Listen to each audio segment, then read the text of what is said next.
La hija de Rappaccini, de Nathaniel Hawthorne. Primera parte.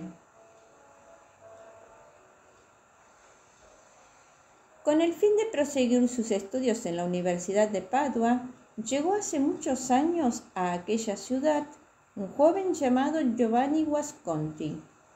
Procedía de la más meridional de las regiones de Italia.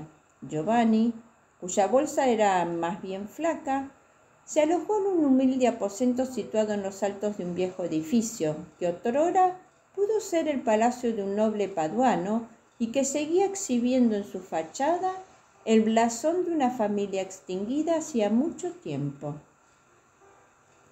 El forastero, que conocía las nobles gestas de su país, recordó que uno de los antepasados de aquella familia figuraba entre los protagonistas de las eternas agonías del infierno evocado por Dante.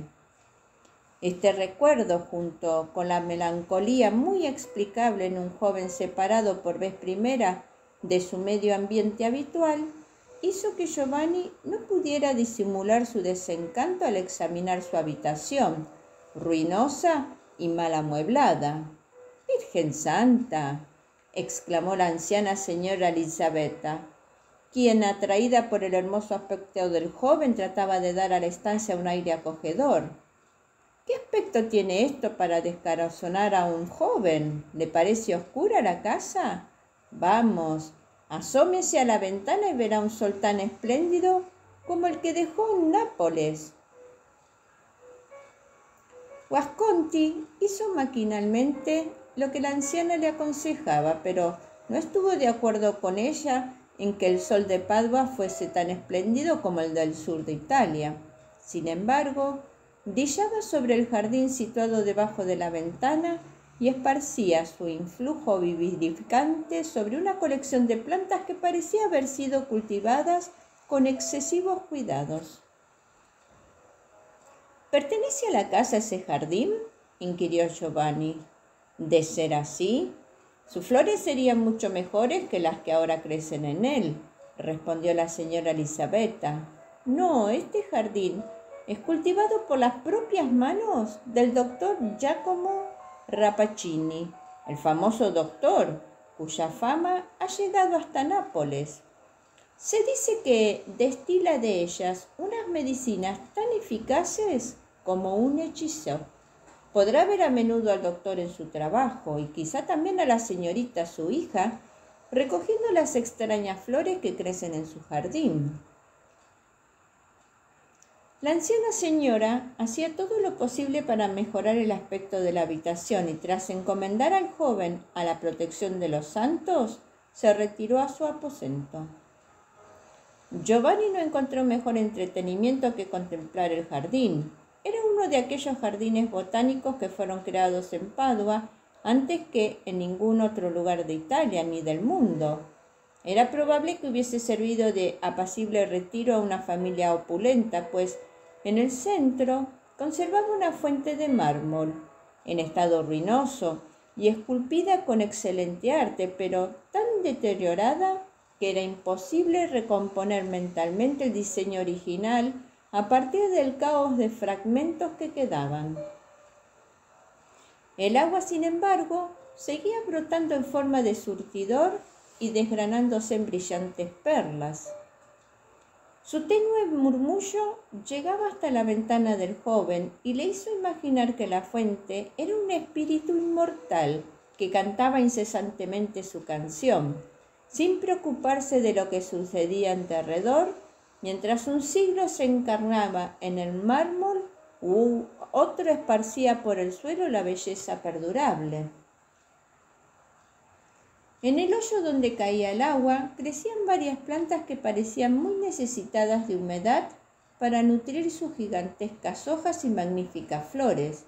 Había sobre todo una mata en un jarrón de mármol en medio del agua de la fuente, con gran profusión de purpúreas flores, cada una de las cuales ostentaba el brillo y la riqueza de una gema. Y todo reunido formaba una visión tan resplandeciente que bastaba para iluminar el resto del jardín, aunque no hubiese sol. Todo el suelo estaba poblado de plantas y de hierbas, las cuales, a pesar de ser menos bellas, recibían también asiduos cuidados, como si tuviesen virtudes especiales, conocidas por la mente científica que las protegía. Algunas de ellas estaban colocadas en jarrones adornados con relieves antiguos y otras descansaban en vulgares macetas de jardín. Unas reptaban por el suelo como culebras o trepaban a lo alto utilizando por su ascenso todo lo que les salía al paso. Una enredadera se había enroscado en torno a una estatua de Vertumno, cubriéndola con un ropaje de hojas tan lleno de armonía y de gracia que podría haber sido el modelo de un escultor. Mientras Giovanni permanecía acodado en la ventana, oyó un crujido detrás de una cortina de follaje y comprendió que una persona estaba trabajando en el jardín. No tardó en hacerse visible su figura y por sus características no se trataba de un obrero vulgar. Alto, delgado, cetrino y de aspecto enfermizo, vestido de negro a la usanza escolar. Tenía más de 50 años, sus cabellos eran grises, llevaba una barba finamente recortada y su rostro era el de una persona culta, inteligente y estudiosa, pero carente de sentimientos. Nadie podría superar la atención con que este científico jardinero estudiaba las plantas que encontraba a su camino. Parecía estar analizando su naturaleza íntima, haciendo consideraciones relacionadas con la posibilidad de utilizar su esencia y preguntarse y contestarse por qué estas hojas nacían de esta forma y aquellas de la otra, y por qué tales y cuales flores diferían entre sí en forma y en perfume. A pesar de la profunda inteligencia que revelaba en su porte, no parecía aproximarse lo suficiente como para intimar con la vida de aquellos vegetales.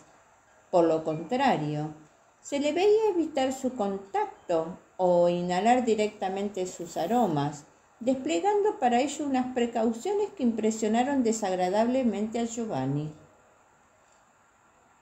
El jardinero se conducía como si anduviera entre seres malignos, tales como bestias salvajes, serpientes ponzoñosas o espíritus diabólicos, con los que el menor descuido podía acarrear terribles consecuencias. El joven quedó asombrado al comprobar aquel aire de inseguridad en una persona que cultivaba un jardín, el más sencillo e inocente de los entretenimientos de un hombre que había sido ya la tarea y la diversión de felices progenitores del género humano. ¿Era este jardín acaso el Edén del mundo presente? ¿Y este hombre que conocía perfectamente lo que cultivaban con sus manos, era acaso el Adán de este paraíso? El receloso jardinero se protegía las manos con un par de gruesos guantes para apartar las hojas secas o detener el excesivo crecimiento de los arbustos. No era esa, sin embargo, su única protección.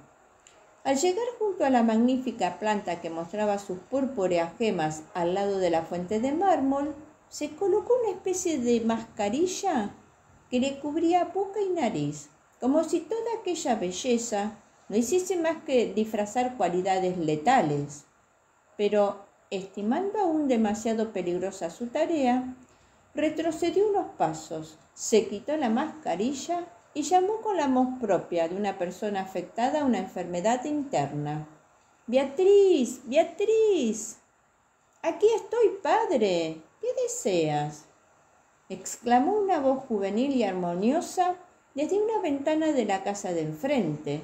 Una voz tan exquisita como una puesta de sol tropical que hizo que Giovanni, sin saber por qué, la asociara con intensos colores púrpuras o carmesí y con penetrantes y deliciosos perfumes.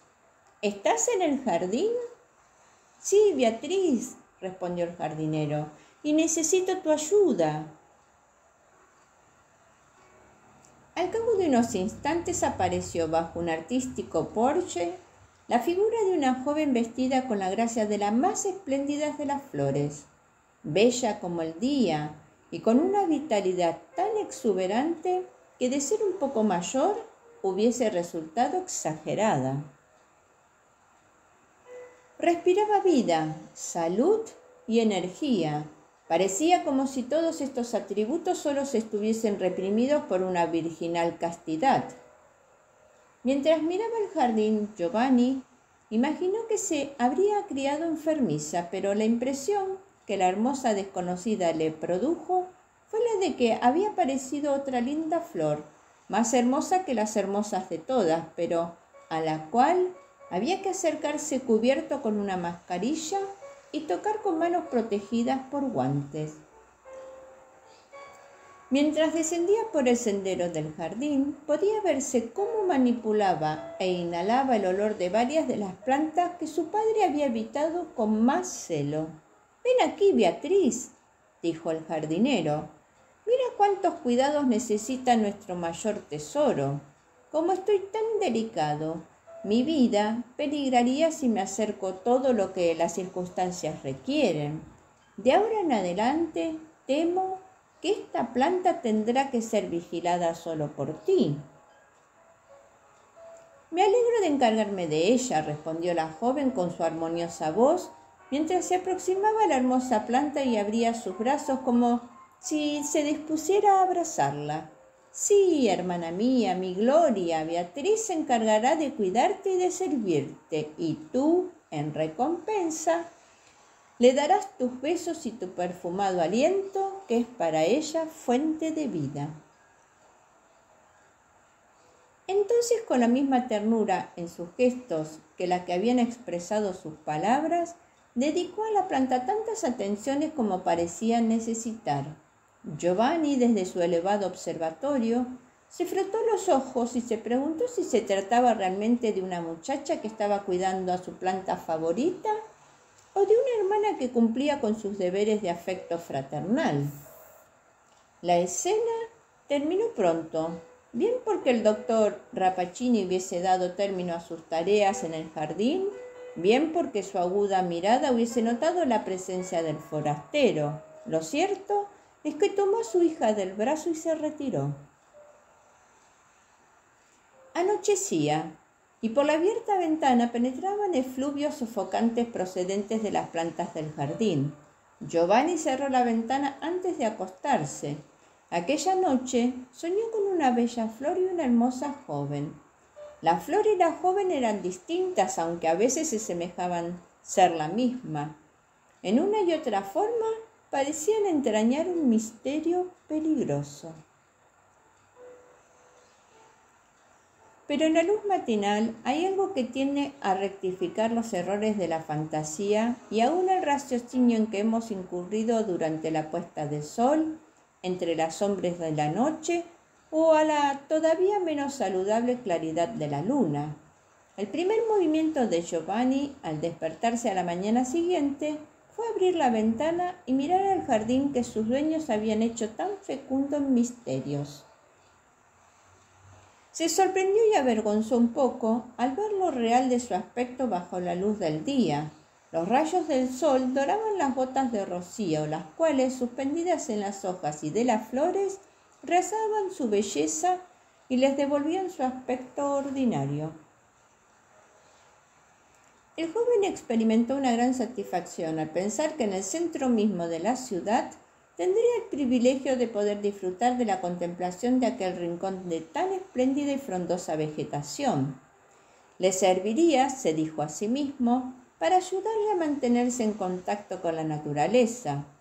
Ni el doctor Rappaccini ni su hermosa hija estaban allí, de modo que Giovanni no pudo determinar cuánto había de realidad y cuánto de fantasía en las singulares cualidades que atribuía a ambos, pero estaba dispuesto a adoptar un punto de vista más racional en todo el asunto. En el curso del día presentó sus respetos al señor Pietro Baglioni, profesor de medicina de la universidad y médico de eminente reputación, para el cual traía una carta de presentación. El profesor era un anciano de carácter afable y de modales que resumaban cordialidad. Invitó a almorzar a Giovanni y se mostró locuaz y jovial, sobre todo después de animarse con un par de botellas de vino toscano. Giovanni pensó que los hombres de ciencia que vivían en una misma ciudad procuraban mantener buenas relaciones y buscó una oportunidad para mencionar el nombre del doctor Rappaccini. Pero el profesor no respondió con la cordialidad que el joven había imaginado. ¿No estaría bien que un profesor del divino arte de la medicina, dijo el profesor Pietro Baglioni, en respuesta a la pregunta de Giovanni, negase las cualidades que adornan a un médico de tanta fama y prestigio como Rappaccini? Pero, por mi parte, sería mucho peor permitir que un joven de mérito como usted, señor Giovanni, hijo de un querido amigo mío, adquiriera ideas erróneas acerca de un hombre en cuyas manos podría confiar su propia vida. La verdad es que nuestro respetable doctor Rappaccini tiene más conocimientos científicos que cualquier otro miembro de la facultad, con una sola excepción, quizás en Padua y en Italia, pero su carácter profesional puede ser objeto de ciertas objeciones bastante graves. ¿Cuáles son esas objeciones?, preguntó Giovanni. Amigo mío, ¿está usted enfermo, acaso, del cuerpo o del corazón para preocuparse tanto de los médicos?, inquirió el profesor con una sonrisa. De Rappaccini se dice, y yo, que le conozco bien, puedo asegurar que es cierto, que le preocupa mucho más la ciencia que la humanidad.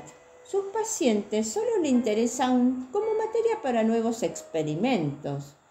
Sacrificaría una vida humana, la suya propia o la del ser más querido para él, con tal de poder añadir un diminuto grano de mostaza al caudal de sus conocimientos.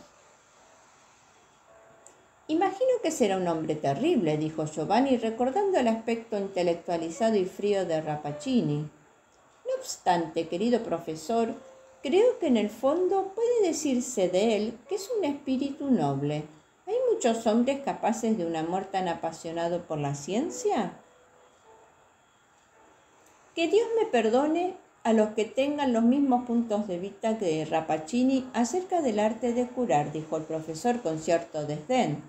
Sostiene la teoría de que todas las propiedades curativas yayan encerradas en el interior de aquellas sustancias que nosotros denominamos venenos vegetales. Los cultiva con sus propias manos y se dice que ha producido nuevas variedades de venenos más mortales que los de la naturaleza. Es innegable que el doctor Rappaccini hace menos años del que pudiera esperarse con sustancias tan peligrosas.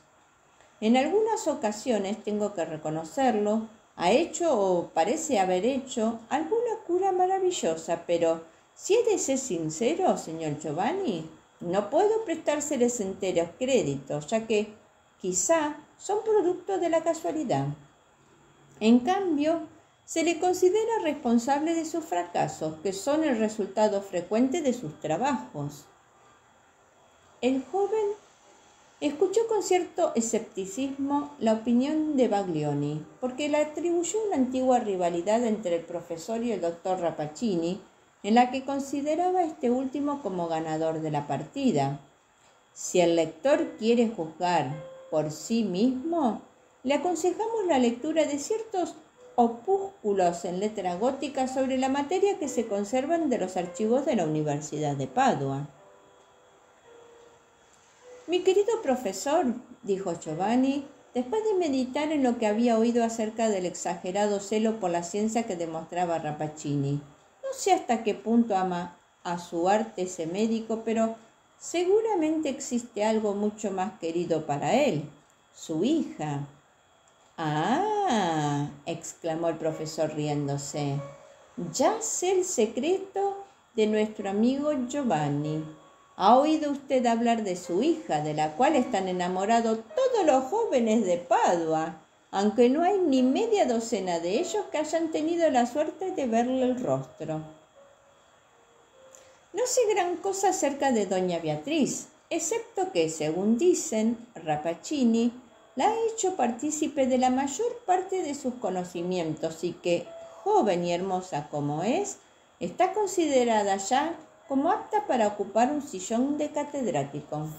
Quizá su padre la destina para el mío. Otros rumores que corren no merecen ser citados ni que se les dé oídas, de modo que ahora bébase el vino tranquilamente.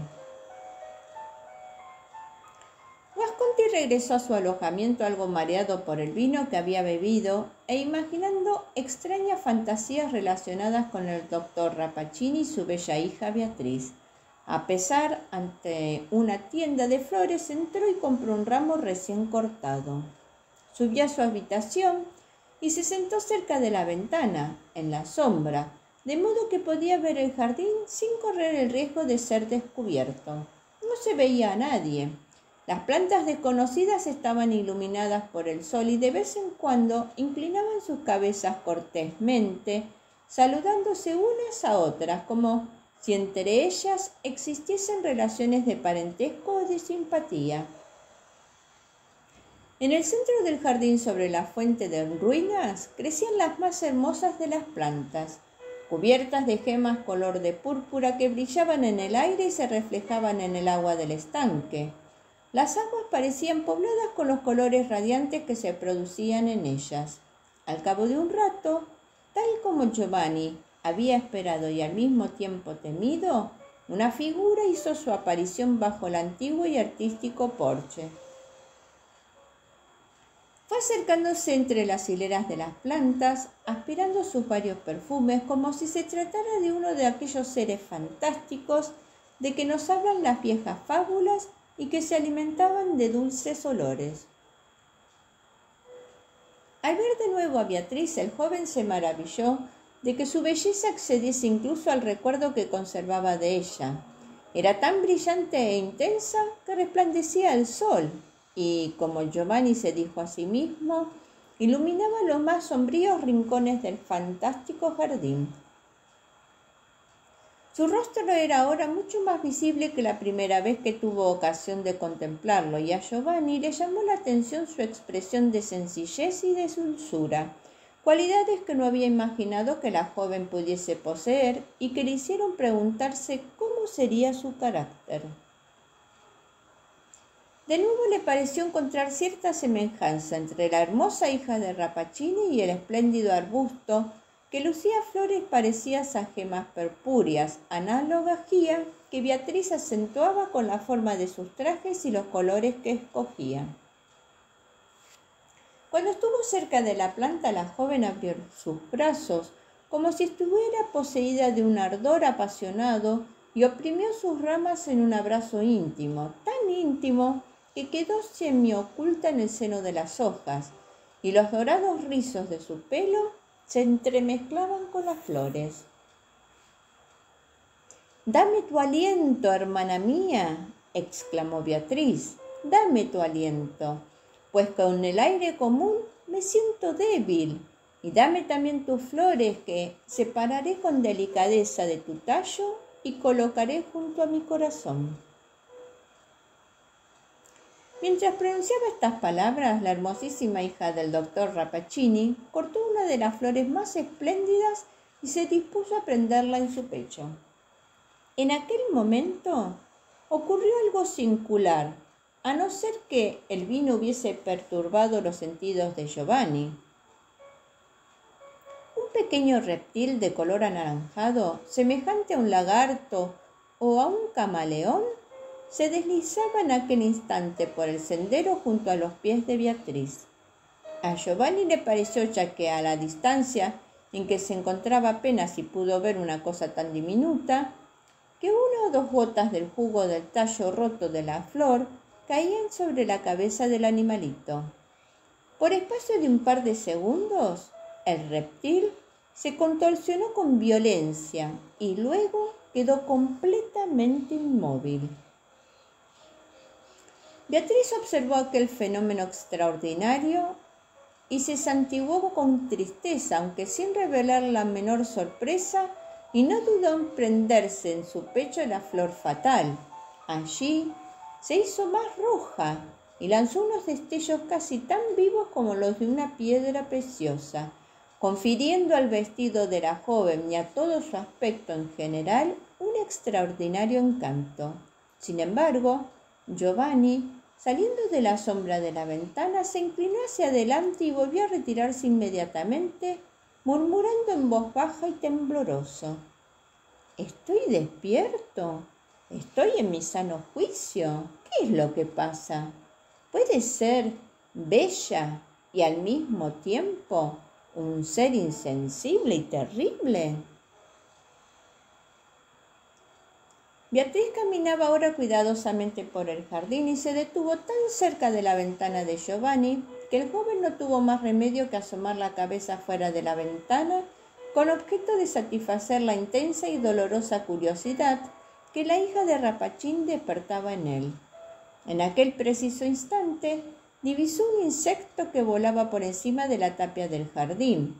Quizá había estado vagabundeando por la ciudad y no halló flores ni verdor, hasta que los intensos perfumes de los arbustos de Rappaccini lo habían tentado. Sin posarse en las flores, ya que no parecía sentir más atractivo que el de Beatriz, se entretuvo revoloteando en el aire en torno a su cabeza.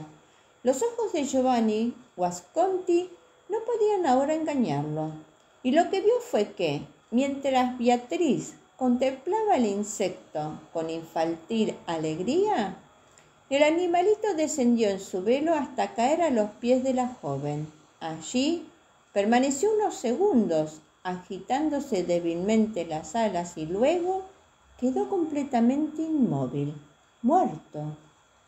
¿Cuál había sido la causa de su muerte? Giovanni lo ignoraba.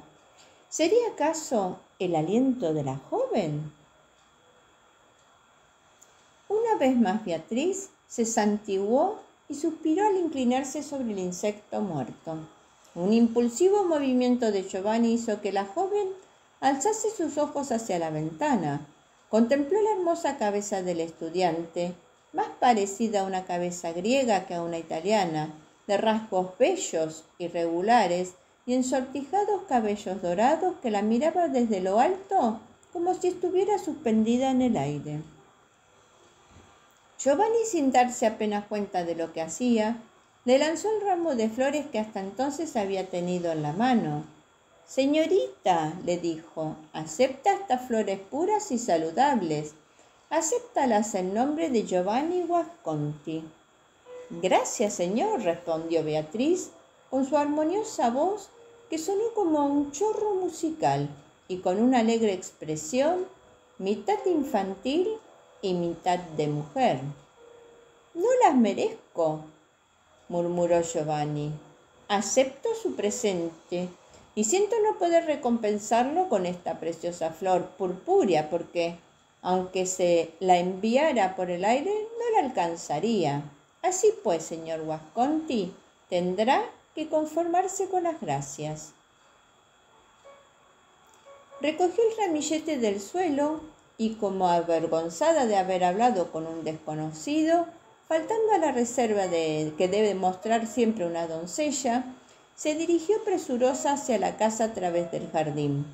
Pero a pesar del escaso tiempo transcurrido, a Giovanni le pareció, cuando la muchacha estaba ya a punto de desaparecer por el porche, que su bello ramillete empezaba a marchitarse en sus manos. Era una idea descabellada. No había posibilidad de distinguir unas flores marchitas de otras lozanas a tanta distancia. En los días siguientes a aquel incidente, el joven evitó la ventana que daba al jardín del doctor Rappaccini, como si algo frío y monstruoso hubiese apagado su vista. Tenía la impresión de haber caído, en cierto modo, bajo el influjo de un poder ininteligible a través de la relación que había establecido con Beatriz. La conducta más prudente sería, si su corazón corría un verdadero peligro, marcharse de la casa donde se alojaba e incluso de Padua. No debía acostumbrarse de ningún modo a la cotidiana vista de Beatriz, y lo mejor sería evitar el verla en absoluto, ya que su proximidad y la posibilidad de trato con ella harían que la fantasía de Giovanni corriese desenfrenada, dando cuerpo y realidad a los encuentros que su imaginación creaba continuamente. Guasconti no era un joven apasionado, o en todo caso no lo estaba, pero tenía una gran fantasía y un ardiente temperamento meridional que tendía a cada instante a las mayores agitaciones. Giovanni no sabía si Beatriz poseía o no aquel aliento mortífero, aquella afinidad con unas flores muy hermosas y al mismo tiempo fatales que él había creído descubrir, pero lo cierto es que había inoculado un veneno sutil y activo en todo su ser. No era amor, aunque la gran belleza de la joven le trastornara, ni horror, a pesar de que se suponía que su espíritu estaría impregnado del mismo perfume pernicioso que parecía poseer su organismo. Era una mezcla desordenada de ambos sentimientos, de amor y de horror. Uno le abrazaba y otro le hacía temblar. Giovanni no sabía qué temer o qué esperar. Esperanza y temor luchaban sin cesar en su pecho, venciéndose alternativamente e iniciando de nuevo la lucha. Benditas sean todas las emociones simples, sean buenas o malas. La lóbrega mezcla de las dos produce los resplandores que alumbran las regiones infernales. A veces trataba de mitigar la fiebre de su espíritu paseando deprisa por las calles de Padua o saliendo de sus murallas. Sus pasos seguían el ritmo de los latidos de su cerebro, de modo que en ocasiones el paseo se convertía en una carrera. Un día se sintió apresado por los brazos de un personaje respetable que se había vuelto a reconocer al joven y que necesitó mucho aliento para alcanzarle. «Señor Giovanni, párese, mi joven amigo», exclamó. «¿No me ha reconocido? ¿Lo creería posible si yo estuviera tan cambiado como usted?» Era Baglioni, al cual Giovanni había evitado desde su primer encuentro por temor a que la sagacidad del profesor pudiera leer su secreto.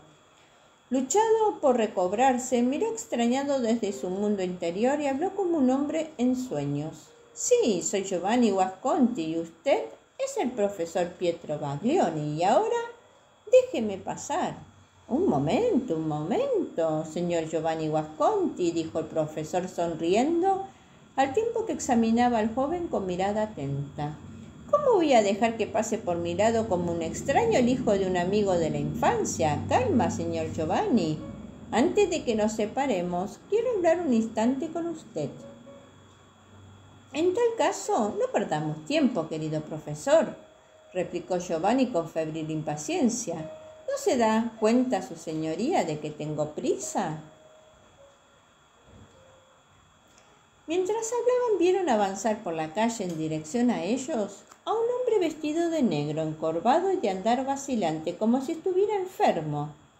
Su rostro tenía un tinte enfermizo y cetrino, pero poseía una expresión de inteligencia tan aguda que el observador pasaba por alto las condiciones físicas para fijarse únicamente en su asombrosa energía intelectual.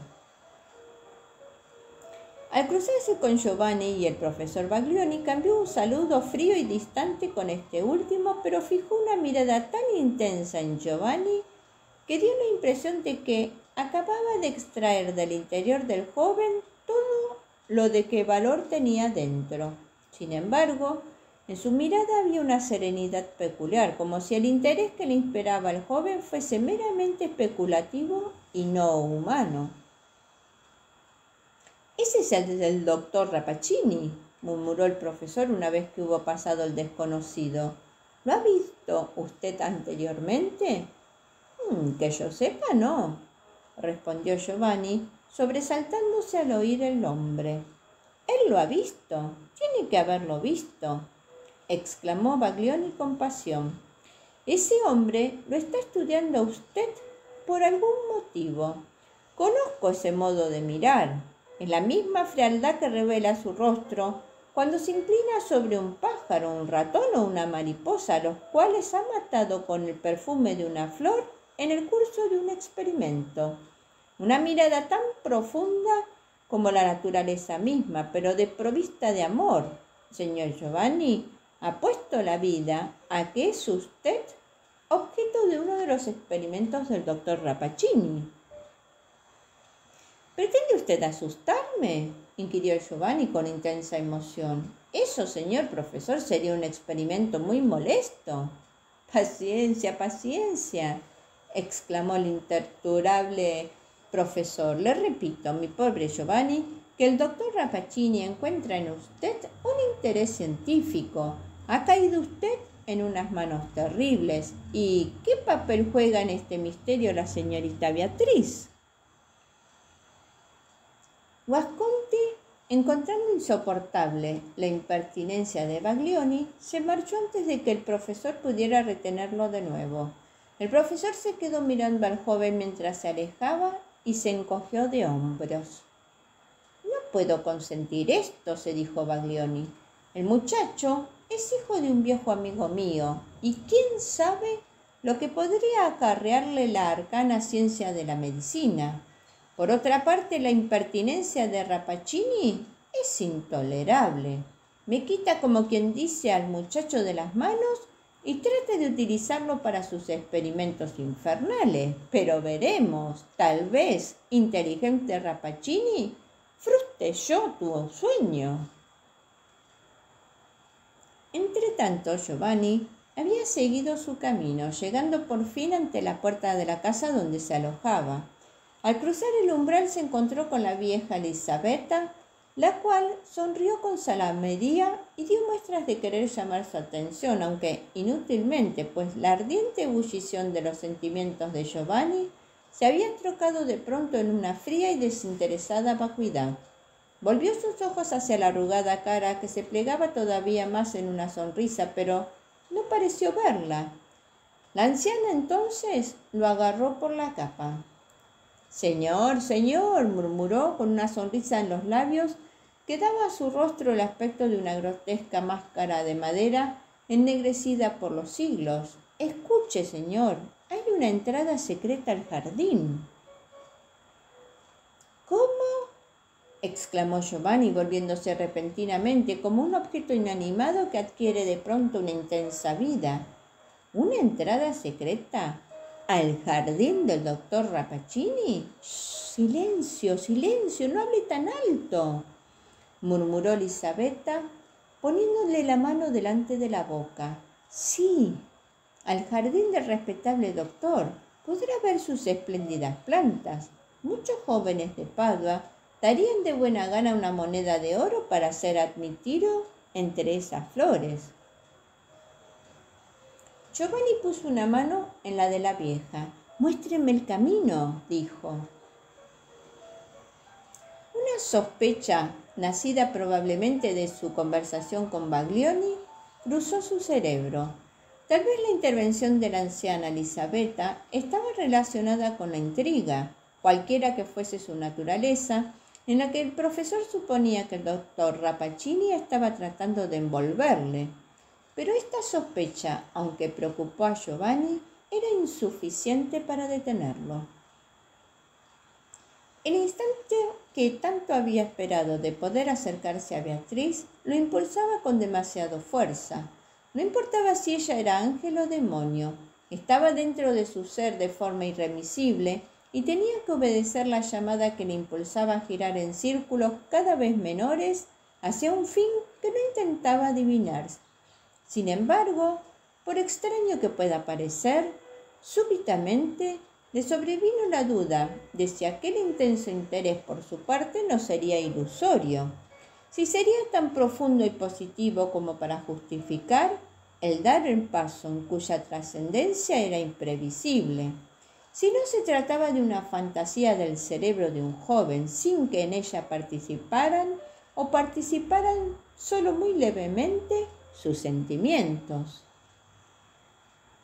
Vaciló unos instantes, pero finalmente, decidido, siguió hacia adelante.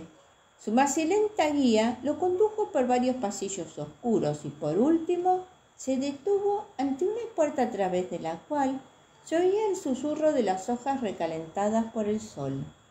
Giovanni siguió andando y se metió entre un arbusto que extendía sus zarcillos sobre la oculta entrada hasta llegar debajo de la ventana de su habitación en el área descubierta del jardín del doctor Rappaccini. A menudo sucede que, cuando se han vencido las dificultades, han condensado sus nebulosas sustancias en una realidad tangible, nos hallamos tranquilos e incluso fríamente dueños de nosotros mismos, en circunstancias cuya anticipación hubiese sido un delirio de júbilo o de agonía. El destino se divierte desconcertándonos así. La pasión, deseosa de tener ocasión de actuar, vacila perezosamente cuando los acontecimientos parecen exigir su aparición. Y esto era lo que le sucedía en aquel momento a Giovanni.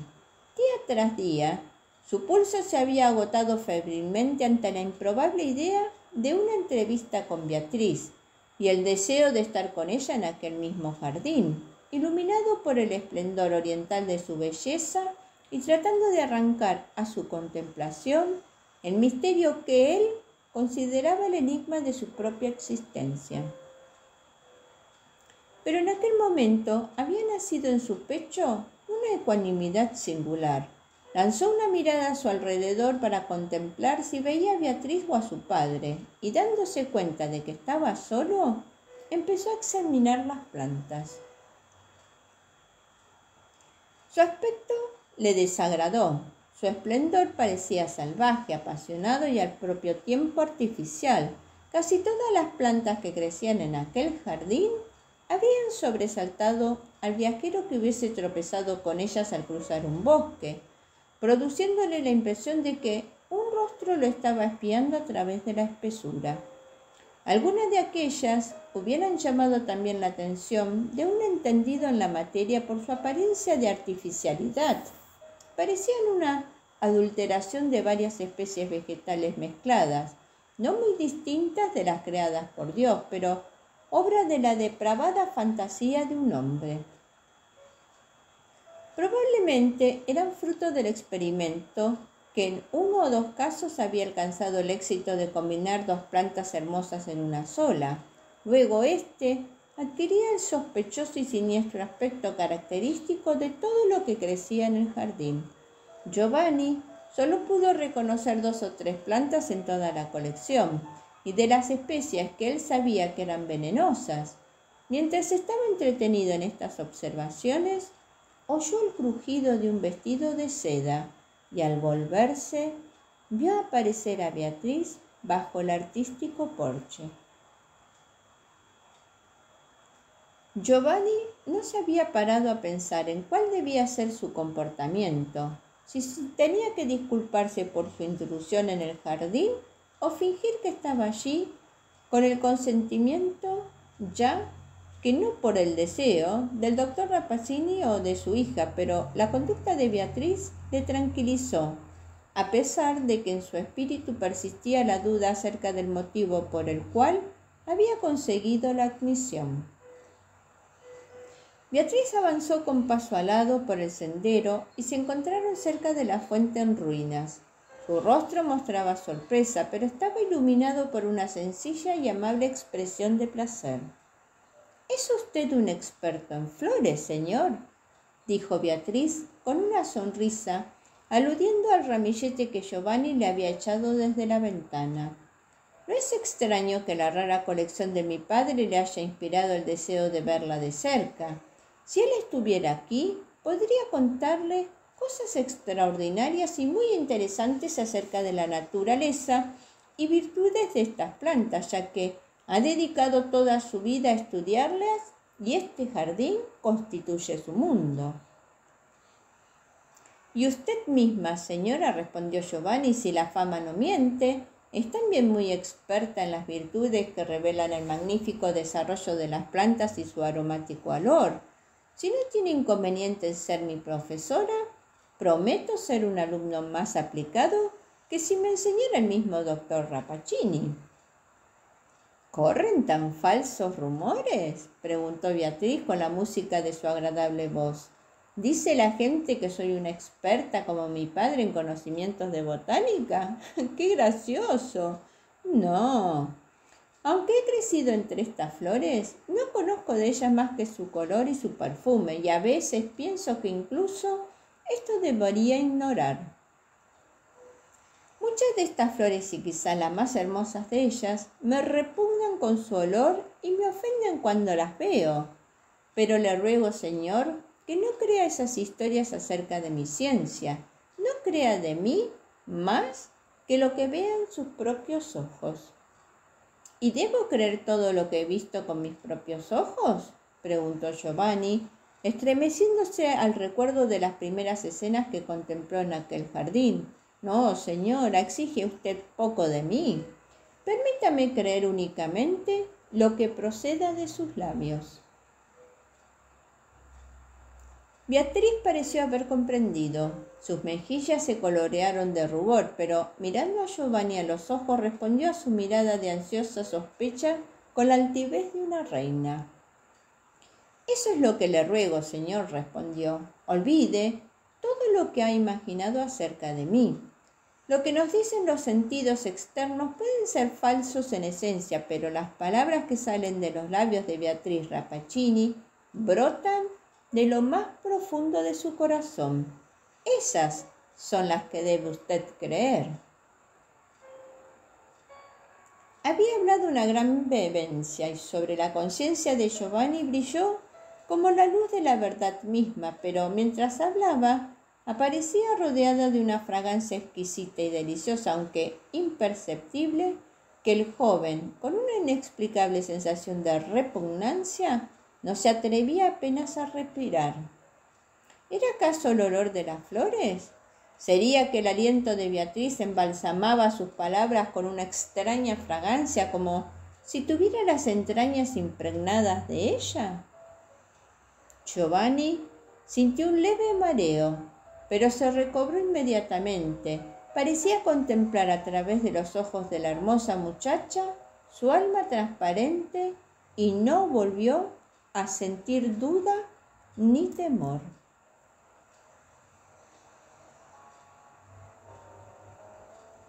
Aunque testigo de este suceso yo no he sido, así me lo han referido. Fifi la Cuentacuentos agradece tu escucha.